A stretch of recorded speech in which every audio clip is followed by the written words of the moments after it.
Welcome back to That Talking Thing. I'm Kim. I'm Jason. This is episode 13, season 2, and we have some business topics. Later on in the episode, we're going to be talking about A/B testing, if that's your jam. But first up, We're going to talk about freemium business models and if should every membership site have a freemium model. yeah, What is a freemium model, Jason? freemium is when you have a paid product, but you give away something for free first. It could be as simple as a free trial. I've seen people talking about free trials as being freemium, but more often there's a free version of something that is limited in some way, but you kind of capture people and then they have to upgrade. There's all kinds, like MailChimp has a free plan, but when you use it a lot, then you have to upgrade. Specifically, it was kind of a shower thought for me that, our membership product is freemium. And I also had this thought that it was as simple as we should write a blog post or have a video about the freemium business model and how it applies to membership sites. And I started thinking, I was like, should every single membership site have a freemium version? And sometimes it's obvious, yes, like a podcast, there's a free podcast and a premium podcast. And that's your, or membership. But sometimes it's a little more subtle. Your blog posts are free, but the stuff you actually pay for is your premium. So even if you don't have a free product, almost every business is putting free content out into the world. So I was trying to wrap my head around this and figure out how we could explain it to our customers. Patrick shared a tweet recently from Nathan Barry, founder of ConvertKit. It was, an audience is like a business hack, like one of the best things to have in your pocket when you're starting a new business, like just a runway to being more successful because you've created an audience. And that's what people use freemium for. Yeah. A way to create an audience that's willing just enough to give you some personal information, They're even. willing to commit just enough to liking your stuff for some small downloadable PDF, for some access to something, and you can later market to them. So kind of the goal for us, we do open source everything, but for freemium on our site, you need to create an account to access documentation. Yeah. That's really the only thing free people get is documentation. Or you can get the plugin for free. We serve a version of the plugin for download. But I guess I was thinking a generic membership site, if we're writing this blog post, is it the title could be you have to have it free? We had stats on this. How many of our members had free? And when Patrick did the research, it was an overwhelming majority had a free membership level and were priced at a monthly payment under $30. Yeah. Was the most. So free was already popular. So maybe this is not news to folks. Hey, you have to, the other motivation for this, remember when we're in person at booths, at conferences, there's this order of conversation where they say, what do you do? It's a membership plugin for WordPress. And what does that mean? You could charge for access to content.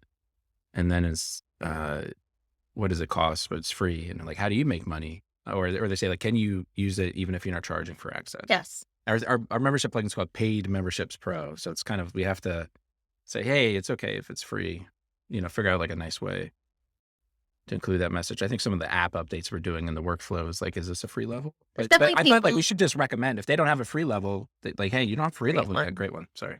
But I think people don't realize that they could use a membership site with a free level only as a lead gen for other services, for other products, right, for workshops delivered in person or virtually, for events coordinated, for coaching, for things that, they might see the membership site and say oh, that's a paid thing.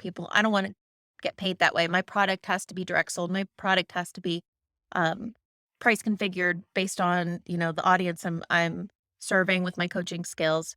But what could you segment off as a freemium version to get people interested and get them a minor version, experience version of your product? Yeah. We were brainstorming videos this morning, me and Mandy. Okay. And I said, how cool would it be if we collected a bunch of people's videos saying what's your hobby, and we'll design a membership for it. We could design a freemium membership. We could design a multi-level membership product. So we could get videos of people saying, I make handmade wood crafts for my family. Every Christmas, I make a new ornament for the tree. And then we could brainstorm 3 business models they could make. That's fun. For it. Yeah. I like it. I wonder, I was thinking this really like Mr. Beast style, give someone a business instead of like give them a car, give them a business. Mm-hmm. It's a little scary though, because we used to do that for people who sought us out and paid us and they still were like, wouldn't do anything. And you're like, you wanted a business. You're like, yeah, but I have to work. Um, Tough. Interesting. Do you think freemium works best when you start with it from the get-go? Like I think people over-architect their membership site, design too much, design for some end price level they want, some end like access Right. level they want. Do you think freemium makes the most sense at the like getting started stage, or how do you tack on freemium? Sometimes it's like, just get something out there and get email addresses, which is, I think Nathan Barry's point too, is, I'm writing a book, it's going to take a year. And you're like, well, in the meantime, write like the first chapter and put it out there and get an email address in exchange or something like that. I didn't read that specific tweet, but I'm imagining. That was all it was. Oh, It's okay. just, it's like a business hack. Yeah. Have an audience already. Make sure so finding ways to build audience. And there's like a social media version of it, getting follows, but email is still just king. So I just like thinking about some people, it's interesting. Some people maybe they're turned off by freemium, but if you explain it, hey, like it's not what you think it is. It's not always giving away something for free. It's like giving them content, giving them, service, having hourly, streams and videos where they can reach you, but if you want more. So you could really add a free level to an existing monetized membership. Yeah. It wouldn't deplete the value of your monetized membership. Hopefully your members, you could hide it from them. You would present it in a way that it's, the light version or just the step, get your foot in the door kind of thing. Yeah. And it's like trying to cast a wider net to find people. I don't know. Maybe we got to keep shaping. We know for our own product, people who sign up for free versus people who sign up at the paid level automatically. This is a segue. Hey, let's go. Oh, okay. People sign up for free versus sign up for paid. They automatically. What? Well, who enters at the free level and the paid level. Oh. So if you have a freemium level, don't mistake the fact that you'll lose out on paid sales, that some number of people are only willing to start at free. And even when we present a free level on our own product site, Right. some number of people, I think it's 55% of people last we assessed many years ago would start right at a paid level. So they skip over free. Yeah. People will skip over I just free found that stat. So of all paid signups, half of them didn't have a free level first. prior. Yeah. Something like 4% of free users will upgrade within 3 months, and maybe up to 10 like over the course of Some people will stay at free forever. Yeah, which is because we don't limit it too much. It's kind of You want I think most membership sites, the free version would be more limited. The access would be more limited. If you were a course site, you couldn't find the course any other way than being a paid member of it. But there's a free version of the course that's the first like X lesson, the excerpt, Yeah. The first 5 minutes of the videos for page 1 of the workbook. I think that would be the challenge, is to reverse it, is like, what business model would like having a free version hurt? Because it almost seems like you're only going to get people's attention and potentially get customers. Like it seems like there's limited downside. We probably just have to think it through more. I know dating sites do, like women are free, men are paid. Yeah. Kinds of That's things. fun. That's There's so not many fun- technically freemium, is it? Oh, I don't know. Yeah. That's like pricing based on the audience. Demand pricing. Yeah. We started a segue, but we missed it. Our next topic was about A/B testing. So this free versus paid comes up in our A/B testing we're doing, but I feel like we talked about this on the podcast before. Now that I'm bringing it up again, I'm having deja vu. But the idea is, so an A/B test is you, for example, have a headline. Let's try a different headline and see if it's better or not. And how do you know if it's better? You want to track some kind of conversion rate. And so do we want to track the paid conversion rate or the free conversion rate? Because we're kind of seeing that in some of the stats from our pricing plan changes. It's still a little early. There's all kinds of factors, but it's like, paid sales have gone down, but free sales have gone up. But we're trying to figure out, well, how much do we make? If so many percentage of free people eventually pay, maybe that makes up the gap. When the more free eventually upgrade or something like that. So. But I think going into the A/B tests, we have to pick one. And that's like, we have to just pick that in general. Like, is our business model, hey, we have free stuff, but our website kind of funnels into the free or the paid plan? Or is it, hey, funnel into the free plan and that's on us to get them to upgrade better? Which I don't think we've been historically great at converting the free people to paid. I think they are stuck at the free level. Mm-hmm. Yeah.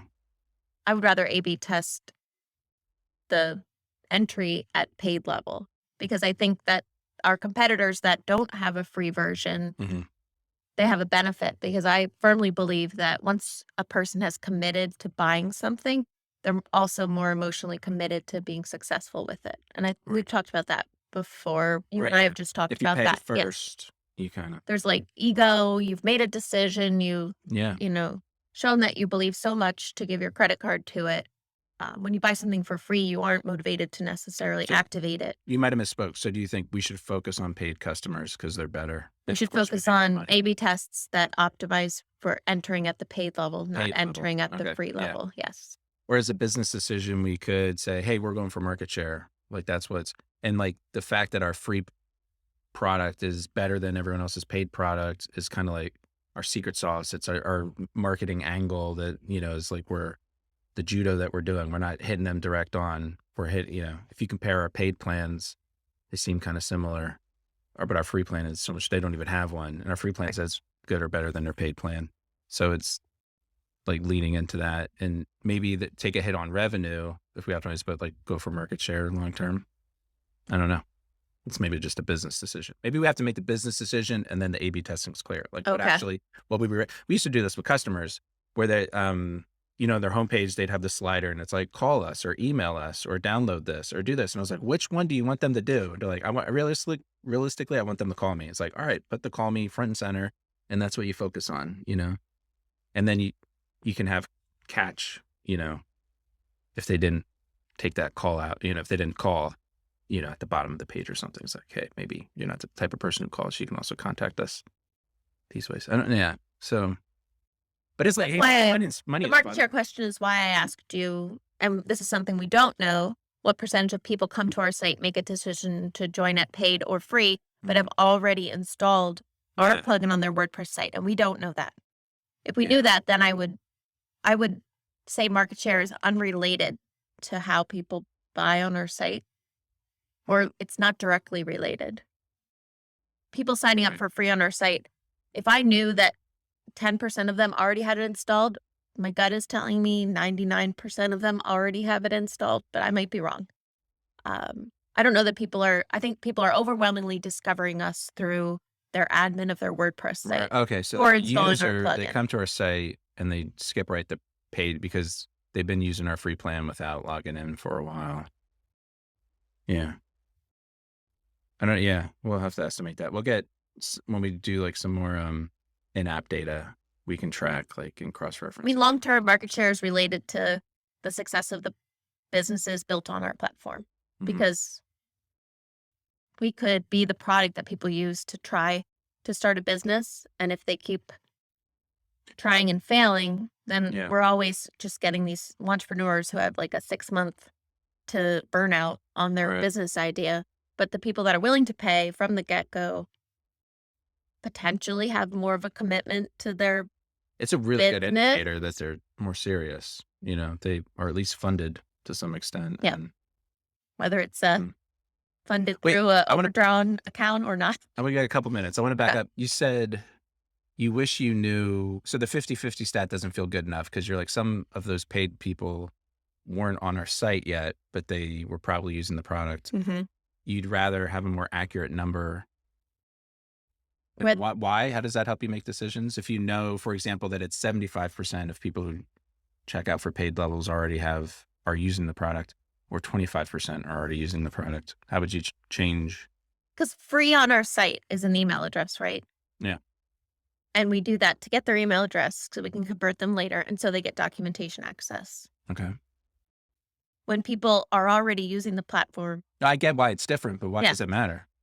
When I look at the stats, I'm like, it's probably about the same. We have as many free users as there are like site installs on WordPress.org. So I'm guessing like some large majority of people who use our product eventually goes their email address. And it's 50-50 whether they give us for a free account first or for a paid account. Well, actually, I mean, we have way more free than paid, but of the people who end up paying eventually, they either jump the paid or I think if they're already using it's trying to help us like figure out our messaging on the homepage. If you're saying like, you're already using PM Pro, but here's the stuff you're going to get, then But if you're saying like PM Pro is this new thing, I thought that's where you're going. Then the messaging is going to be different. Like they're not even using it. They don't know already. If they don't even know yet. Yeah. Yeah. It's like, are you stuck? That's like a big thing. Like people are reaching out to us because they have a problem. I think if they're already using it, then we should be convincing them to pay to get the add-ons. They already are Okay. kind of bought in.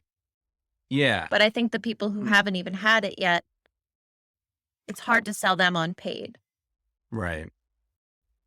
Yeah. And I don't think We there's have that such a much good value. plan. Like we should find a way to like let people use it for free first before they pay, and we should just do a better job of upgrading.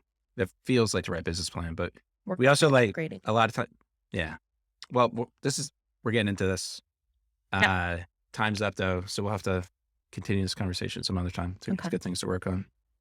Tough. It's Thanks. tough. Thanks for listening.